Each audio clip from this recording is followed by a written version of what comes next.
Ya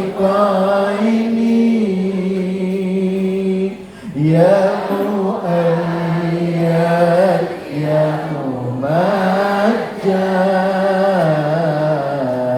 Ya Imam al-Qiblataini Sallallahu ala Muhammad Sallallahu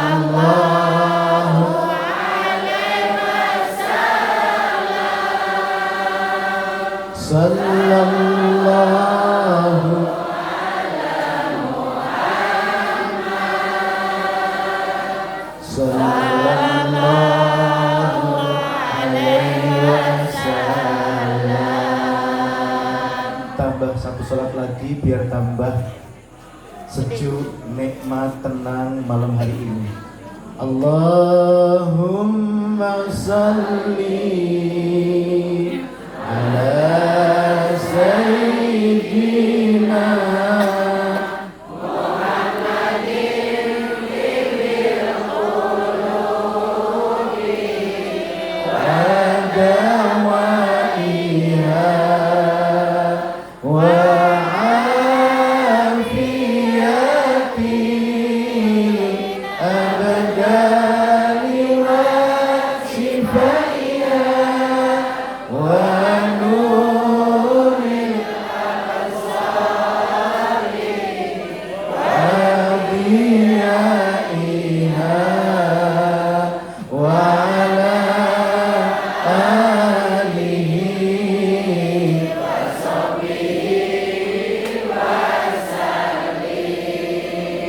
Allahumma salli ala sayyidina Muhammadin bil qulubi wa dawaiha wa afiyati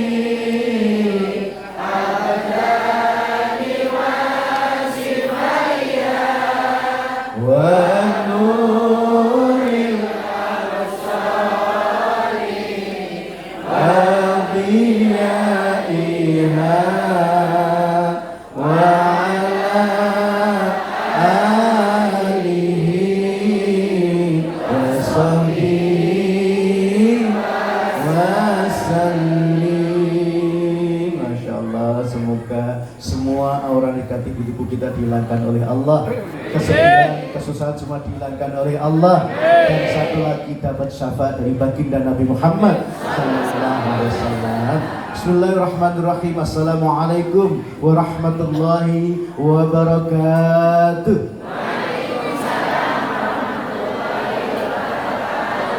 Alhamdulillah wa syukurillah, la hawla wa la quwata illa billah. Assalatu wassalamu ala rasulillah Muhammad wa ala alihi wa sahbihi wa mawalah, amma ba'd. Ikhwan fiddin wa akhwatillah rahimakumullah. Wa bil khusus para kiai, para alim ulama, para bini sepuh, sesepuh dan disepuh, para ustadz dan ustadzah, para haji dan hajah sekalian. Tak lupa Masya Allah hadir tengah-tengah kita Pak Lurah. Mana Pak Lurah? Masya Allah, yang telah memberikan sambutan yang luar biasa Pak Lurah, dan juga segenap pengurus. Juga saya dengar ada anggota dewan juga yang hadir. Yang mana? Alhamdulillah. Selamat akhi ya. Insya Allah kalau rakyat seperti ini selalu doakan yang baik-baik. Amin ya rabbal alamin. Juga tentu ketua DKM masjid tercinta kita yang luar biasa, dan semua jamaah sekalian, Bapak Ibu sekalian, apa kabar semuanya? Baik. Alhamdulillah. Mohon maaf, malam ini yang ceramah khusus Ustadz Kiai Haji Fikri Haikal Zainuddin MZ. Saya hanya mewakili tim Safari Dakwah Ustadz Kiai Haji Fikri Haikal Zainuddin MZ, sekaligus mewakili Yayasan Cinta Darul Faton yang memprakarsai Safari Dakwah di Banyumas dan sekitarnya ini. Kenalkan, nama saya Restu Sugiarto. Kalau di TV sering dipanggil Ustadz Cinta. Saya mengasuh program Klinik Cinta Indosiar, Syiar Cinta Indosiar, Indahnya Cinta MNC TV, Taman Cinta, Majelis Cinta MNC Muslim, dan masih banyak lagi. Mengapa dijuluki Ustaz Cinta? Karena saya paling senang membantu menjodohkan yang masih jomblo-jomblo, termasuk duda dan janda. Adakah randa di sana? Kok ngaku randa kabeh? Tolong jomblo, janda, duda jangan pulang, kita nikahkan langsung malam ini. Karena ini sudah bagus sekali, sudah ada kiai, ada ulama, semuanya menyaksikan ya. Bapak sekalian, singkat cerita, 7 tahun yang lalu saya sempat main film layar lebar tayang di bioskop-bioskop se-Indonesia, judulnya Surga Menanti. Saya main film bersama almarhum Syekh Ali Jabir. Film itu tentang Al-Quran. Setelah main film dengan Syekh Ali Jabir almarhum, saya ditakdirkan membersamai adik-adik beliau keliling Indonesia untuk safari dakwah, melanjutkan impian almarhum Syekh Ali Jabir, yaitu mencetak 1 juta penghafal Al-Quran. Di tahun keempat ini tidak hanya adik-adik dari Syekh Ali Jabir yang kita ajak keliling, tetapi kita mulai mengelilingkan tokoh-tokoh nasional yang sangat diminati oleh masyarakat. Salah satunya adalah Ustadz Kiai Haji Fikri Haikal Zainuddin MZ. Beliau adalah putra kandung almarhum Kiai Haji Zainuddin MZ. Angkat tangan yang cinta dengan almarhum Kiai Haji Zainuddin MZ, yang kangen dengan ceramah beliau, yang gak cinta boleh pulang. Semua cinta? Semua cinta?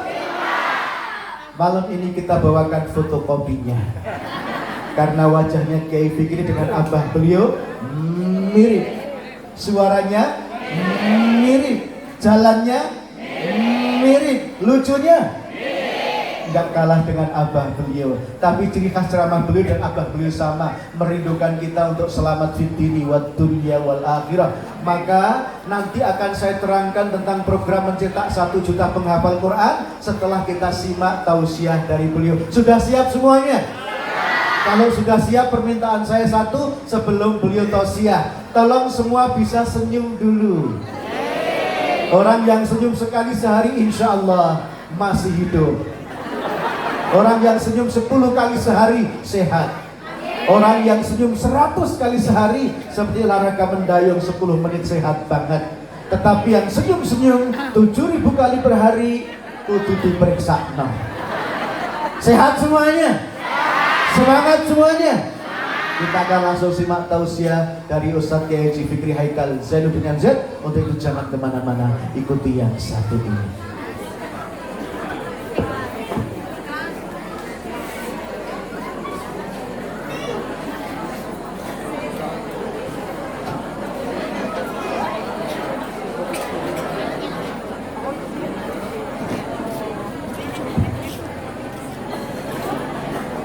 Assalamualaikum warahmatullahi wabarakatuh.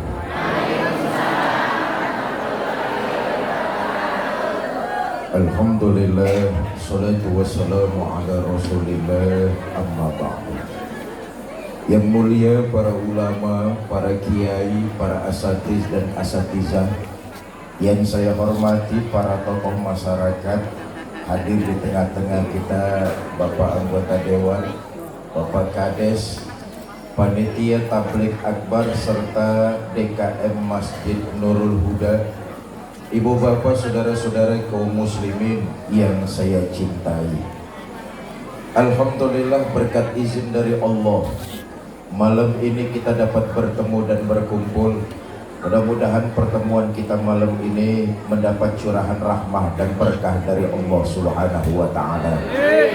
Salawat dan salam selalu kita curahkan pada junjungan kita baginda Nabi besar Muhammad sallallahu alaihi wasallam, dengan harapan kelak di yaumil akhir semua kita yang hadir malam ini mendapat syafaat dari Nabi kita Muhammad sallallahu alaihi wasallam. Bapak Ibu saudara-saudara, seluruh peristiwa di alam ini terjadinya melalui 2 proses. Ada yang disebut proses kauniyah, ada yang disebut proses ilahiyah. Pertama, peristiwa yang terjadi karena proses kauniyah. Apa itu? Sebab akibat, kausalite. Peristiwa ini bisa dicerna pakai otak manusia, mancing akal. Contoh, siapa rajin belajar dia akan pandai. Ini kauniyah nih, sebab akibat. Rajin belajar sebab, pandai akibat. Itu disebut prosesnya kauniyah. Contoh lagi, siapa rajin menabung, dia punya uang. Peristiwa ini disebut kauniyah, sebab akibat. Rajin menabung sebab, akibatnya adalah punya uang. Peristiwa semacam ini disebut prosesnya dengan kauniyah, sebab akibat. Tapi nggak semua peristiwa di alam ini bisa mancing akal. Nggak semua peristiwa di alam ini bisa dicerna pakai otak manusia. Kenapa? Ada proses yang kedua, yaitu proses ilahiyah. Apa ilahiyah itu? Kemauan Allah. Kalau Allah yang mau, segalanya serba mudah. Nggak ada yang susah menurut Allah. Betul apa tidak? Maka otak manusia harus tahu diri. Akal manusia harus tahu diri. Enggak seluruh peristiwa bisa dicerna pakai otak manusia. Kenapa? Itu urusan Allah. Kalau Allah yang mau, segalanya pasti akan terjadi. Iza arada syai'an ayyakula lahu. Contoh, nih minta tolong soundnya nih, ehoknya matikan saja nih Pak.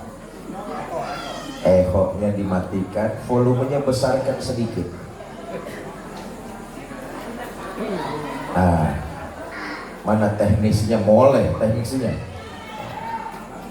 Ehoknya dimatikan saja Mas, volumenya dibesarkan. Cek 1 2. Nah, volumenya besarkan sedikit lagi. Bapak Ibu, saudara-saudara, sampai mana saya tadi ngomongnya? Kalau Allah yang berkehendak, otak nggak bisa mencerna. Betul? Contoh nih, contoh. Sepanjang sejarah kita baca, Siti Maryam nggak pernah punya suami. Betul apa tidak? Tapi Allah mau Siti Maryam hamil melahirkan Nabi Isa. Walaupun nggak pernah punya suami, tapi Allah yang mau Siti Maryam hamil melahirkan Nabi Isa. Ini proses ilahiyah nih. Walaupun nggak punya suami, kalau Allah yang mau hamil melahirkan Nabi Isa. Betul apa tidak? Kita sayangkan di Banyumas, ternyata banyak juga perempuan yang nggak mau kalah sama Siti Maryam.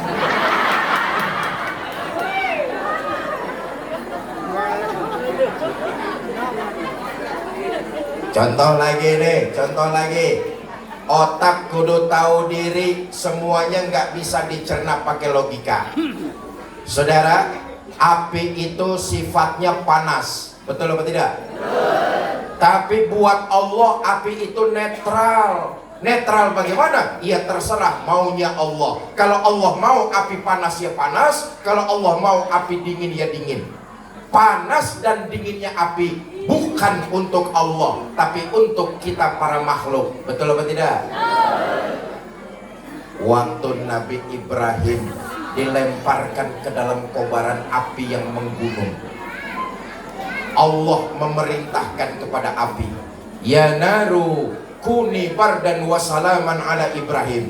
Hai api, dinginlah kamu, selamatkan Ibrahim. Walhasil Nabi Ibrahim keluar dari kobaran api, sekujur badannya sedikit pun nggak kebakar dengan api. Kenapa? Api nurut perintah Allah. Oh, jangan-jangan Nabi Ibrahim nggak kebakar gara-gara ngamalin ayat yang tadi kali. Cobain. Ntar selesai pengajian dari Masjid Nurul Huda, saudara kembali pulang ke rumah masing-masing, langsung ke dapur, nyalain kompor. Baca ayat ini 3 kali. Ya naru kuni bardan wasalaman ala Ibrahim. Nangkring di atas kompor, insya Allah gosong.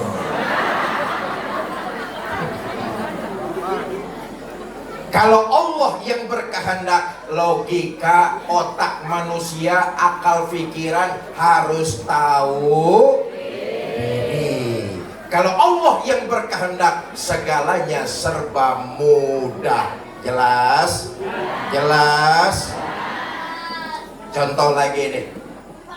Saudara, orang kalau sudah dapat panggilan untuk melaksanakan ibadah haji min haitsu la yahtasib, caranya dari mana saja terserah kemauan Allah. Tapi kalau sudah dapat panggilan, orang tahu-tahu berangkat. Kenapa? Kehendak Allah. Makanya kita nih warga Kelahang, untuk urusan pergi haji, ini ngantrinya berapa lama di sini, Pak Kades? 5 tahun. Hah? 30 tahun. Kita orang desa Kelahang nggak usah kendor semangatnya mau pergi haji. Jelas ini? Jelas? Semangat menunaikan ibadah haji harus kenceng terus, jangan sampai kendor. Kenapa? Itu kuasanya Gusti Allah. Kalau Allah yang berkehendak, bisa jadi tahun besok kita berangkat, bisa jadi tahun depan kita berangkat, bisa jadi 3 tahun yang akan datang kita berangkat. Yang penting niatnya jangan kendor. Jelas? Jelas? Urusan berangkat haji, urusan panggilan Allah. Kita memohon kepada Allah biar tahun depan giliran kita semua yang berangkat haji. Amin. Saudara mau pergi haji? Mau. Berangkat. Nggak punya uang.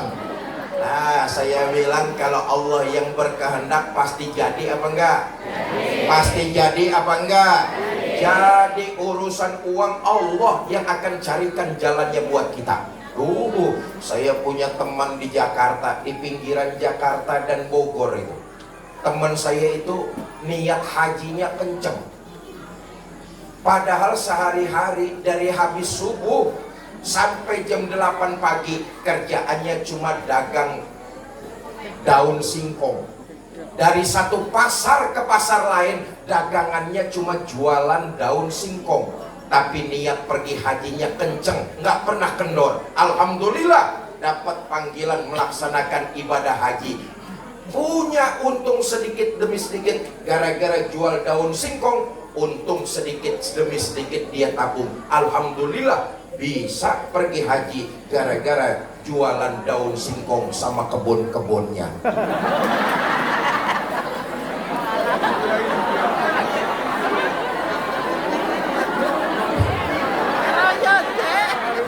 Bodoh wae.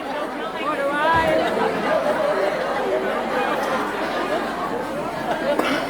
Nah, Bapak Ibu, saudara-saudara, yang ingin saya sampaikan, kehendak Allah itu orang-orang yang beriman meyakini bahwa seluruhnya ada campur tangan Allah. Betul apa tidak?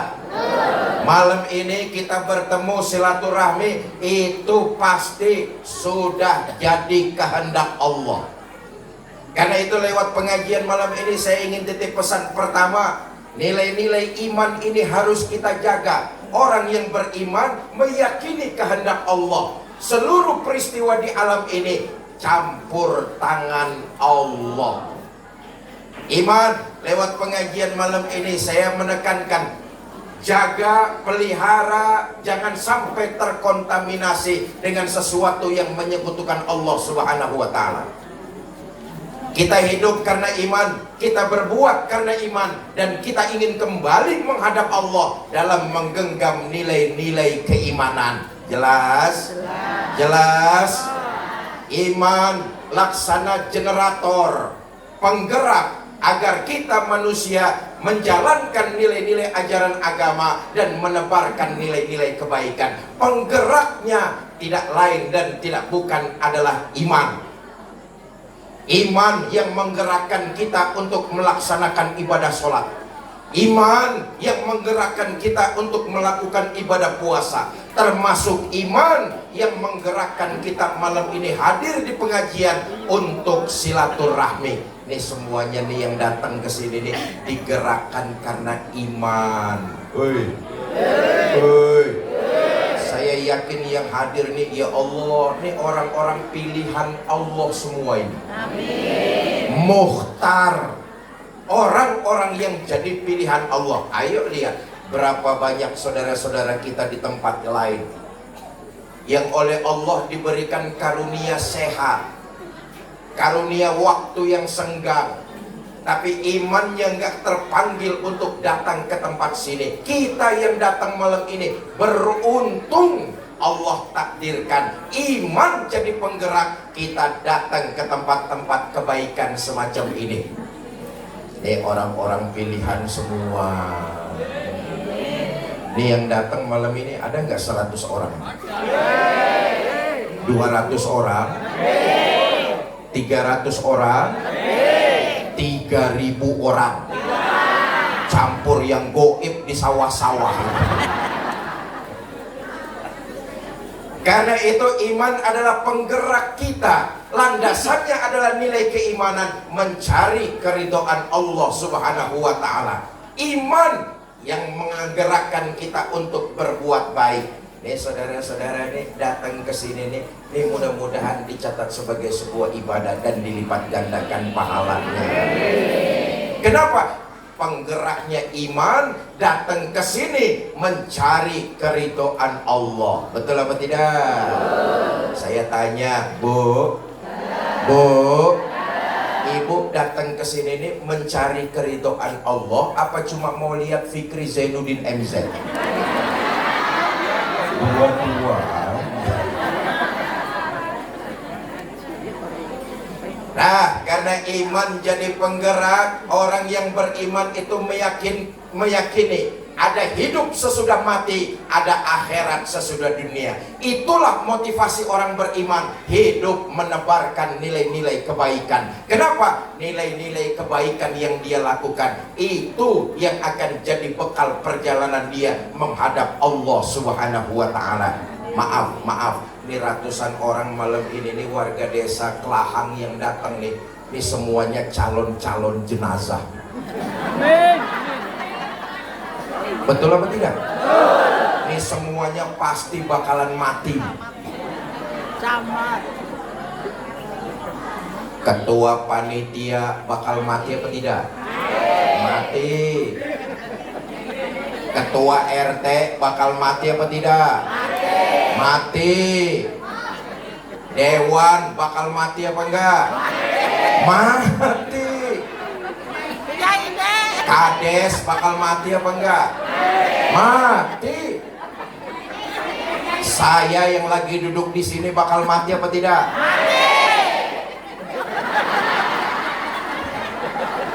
Sentimen sampai.